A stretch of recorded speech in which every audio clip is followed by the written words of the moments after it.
Hello my friends, this is Wake Angel 2001, and whilst commuting home today, I had to take a different route than usual, and had an opportunity to visit a Target that I don't get to go to very often. And although I wasn't able to find the new 5-inch Shadow figure, I did find the new Yoke City 3-figure pack. Which I was told in my review of the Nowhere C 3-pack is a thing that came out first. So how come I never saw this in stores when I found the other 3-pack in a GameStop? I have no idea. But here it is. Looking at the packaging, it looks like the 3 figures don't have any of their own accessories the way that the other one did. But this one does come with a display stand for the Prism shards, along with the red Prism. So, taking a look at the back, we see, yep, Prism shard, shard base, and we got Sonic, Rusty Rose, and Tails 9. I mean, he is just 9, but I feel like they identify him as Tails 9 so that he can be Googled easier. Like, if 9 is too generic a search term, it won't really call this up specifically. And if you called it 9 Tails, then you're going to get Pokemon or Naruto stuff in the way. So Tails 9 is a nice way to keep it unique and identify him and only him. So let's go ahead and get these 3 guys out of the packaging and, see how the 3-inch line has treated this particular series of figures. So here they are, and although they look pretty good, I am going to have to point out the first major flaw in that Sonic and Rusty are very difficult to stand. As you can see, he already fell over. I'm not sure if this is a molding error or if it has something to do with the packaging, but their legs are very twisted, and as a result, their feet don't go flat on the ground. It's worse for Sonic. With Rusty, it almost works because it looks like only one of her feet isn't quite flat. Plus, her feet are just more square in general, so it compensates. But with Sonic, like, if I put his legs straight, look at that. He's positively knock-kneed. Like, there is no way that he's standing on these feet this way. I'm not sure if it's been twisted by the packaging or if if they somehow managed to switch the left and right legs by mistake. Is that what they could have done? I don't know. Hold on. These guys have a date with some boiling water so I can see if I can straighten those legs out. Okay, so I just gave Sonic the treatment. I stuck him in boiling water and his legs came out of their sockets fairly easily upon doing that. And when I swapped them around, I realized something. They are exactly symmetrical. They may as well have just made the same... I think they just made the leg and then they duplicated it. There is no left or right leg. Because right now, the legs are swapped. And the first time I swapped them, they looked exactly the same. He had that same bow-legged thing where the inside edges of his feet touched the ground, but not the flat of his foot. So while the figure was still soft from having been boiled in the water, I used a rubber band to hold his ankle together and stuck a little stick in his thighs to like force his legs to bow outwards a little bit, and I stuck him in the freezer until it rehardened. And now the legs are straight and he can actually stand on them. I mean, he's still top heavy because he's a Sonic figure, but at least now his feet are actually on the ground, so there's some hope of actually getting him to display. Aside from that, he is just Sonic. I mean, New York Sonic is probably the closest look that we have to Prime Sonic right now. And yes, it is still a little difficult to stand, like I said. So yeah, he has his big jovial smile. He has the technology that 9 made for him that stabilizes him in the universes. And he does have those admittedly really cool looking shoes from New York City. Of course, since the shoes are the same color, like they're red with white highlights, so they look very similar to his original shoes. This does feel like a default Sonic, even though technically it's not. Yeah, like I said, like in the show, you spend more time in New York City than you do either the Prime or any of the Shadowverses. So it's you're just seeing Sonic as this is where we spend most time with Sonic.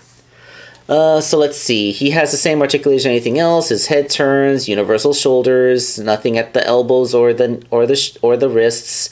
He has hips that can go forwards quite a lot and backwards quite a lot. So, like, look at that running pose. There we go.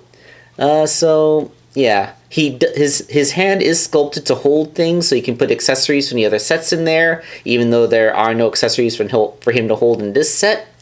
But yeah, very basic Sonic figure. It looks good. The big flaw was the thing with the legs, which, like I said, the shock freeze treatment helped.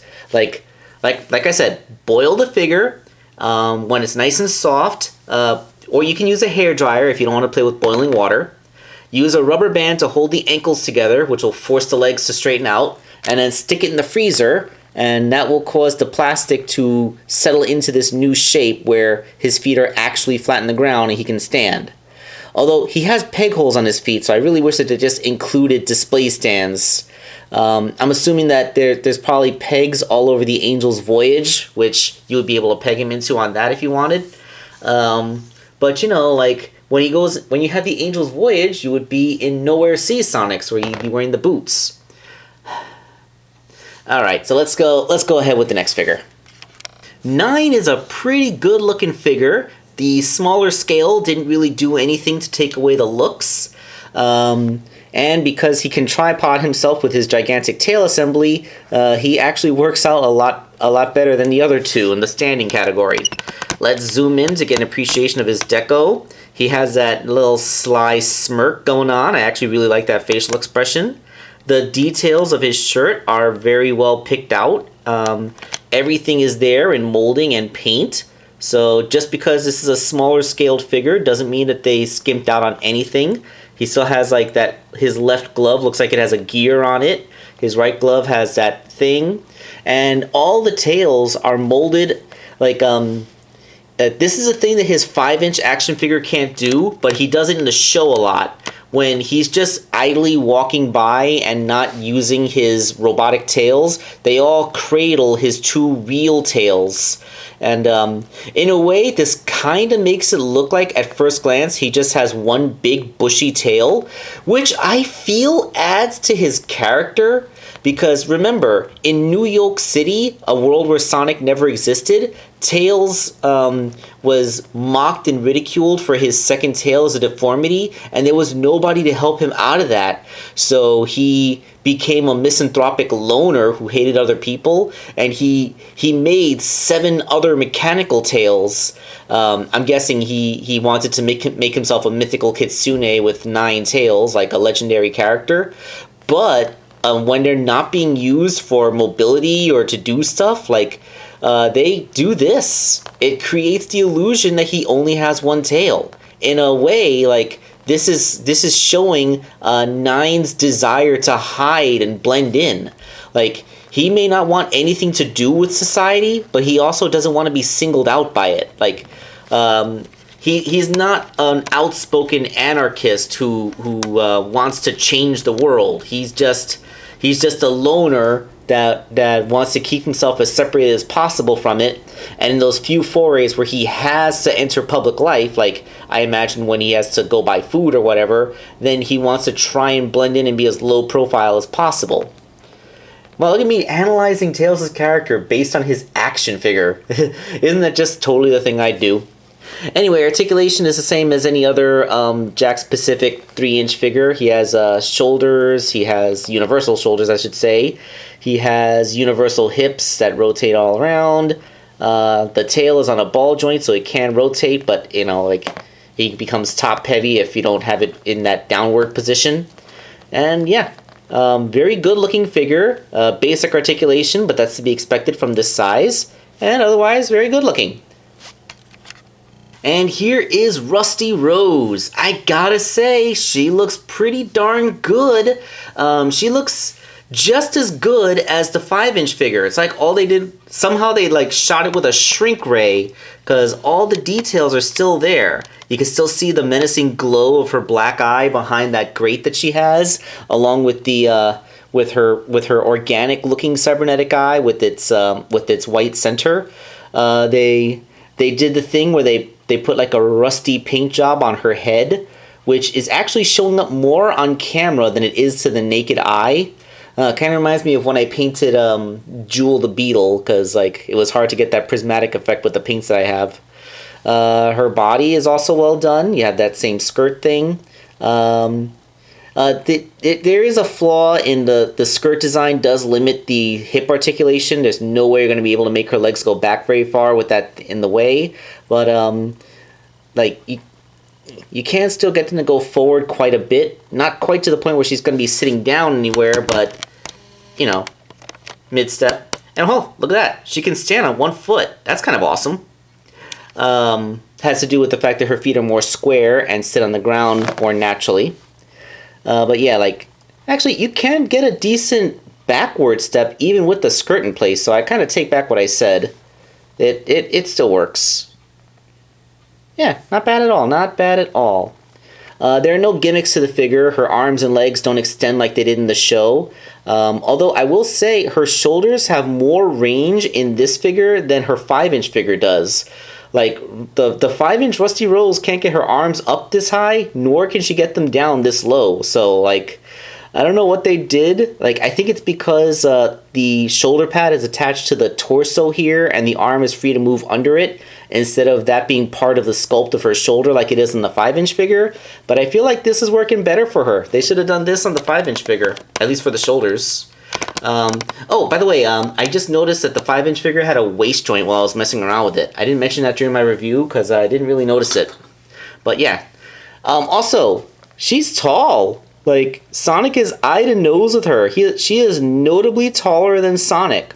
I mean, like, we do know that Rusty Rose's height isn't set in stone because she can adjust the length of her arms and legs, but it's kind of funny that in this default state, she is taller than him.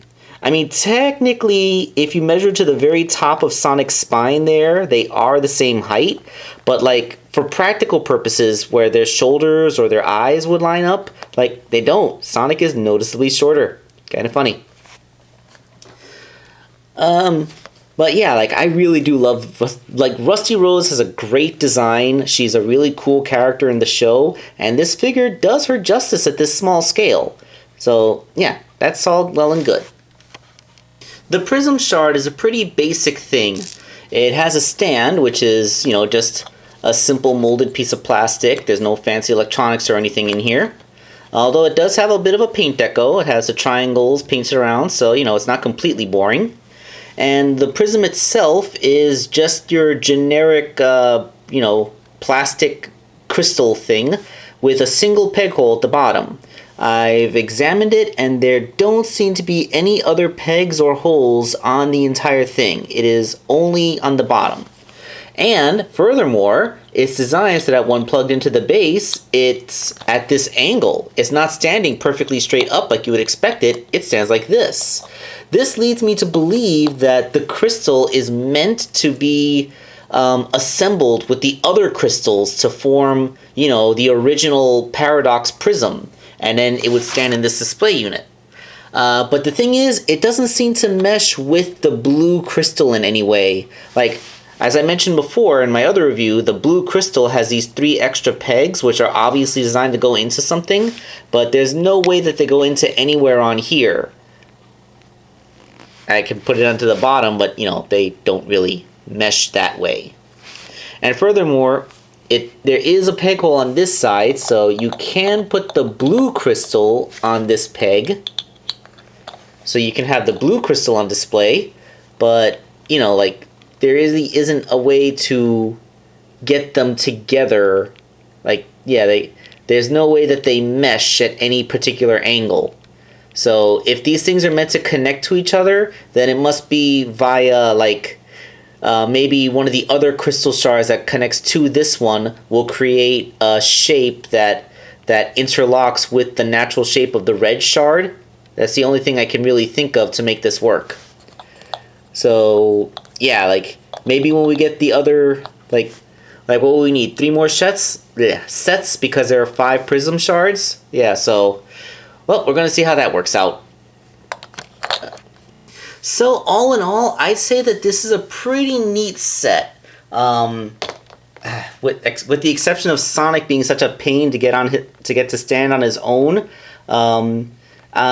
it doesn't have the same kind of cool accessories like the swords and stuff that the Nowhere Sea playset came with, but the display stand for the crystal, along with the promise that you could eventually put a fully assembled paradox prism in there, is pretty enticing. Plus, it's Rusty Rose in here. Like, Rusty Rose and Nine are probably two of the coolest characters in the Shatterverses.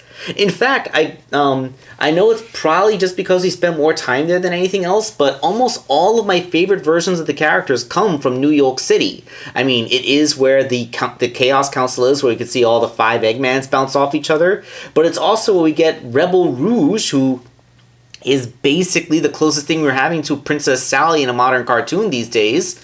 And, like, it has a really cool setting with a lot of cool robot designs, including a new interpretation of Metal Sonic.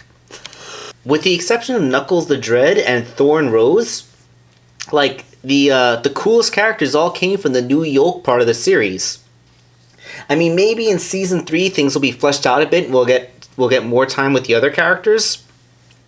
But really, like, overall, like, I don't really feel too much of a sense of attachment to the other Shatterverses outside of New York. I mean, like, the characters in them are, they're basically just pale stereotypes. Like, each of them has, like, a single trait. Especially the Boss Cage Maze Tails, who is literally a feral character that doesn't talk. So, how are we supposed to get attached to that? But yeah, I'm hoping that these little sets will continue to give us all the characters, especially the rest of the New York sets, because I think that's really where the bread and butter of this is, storyline-wise.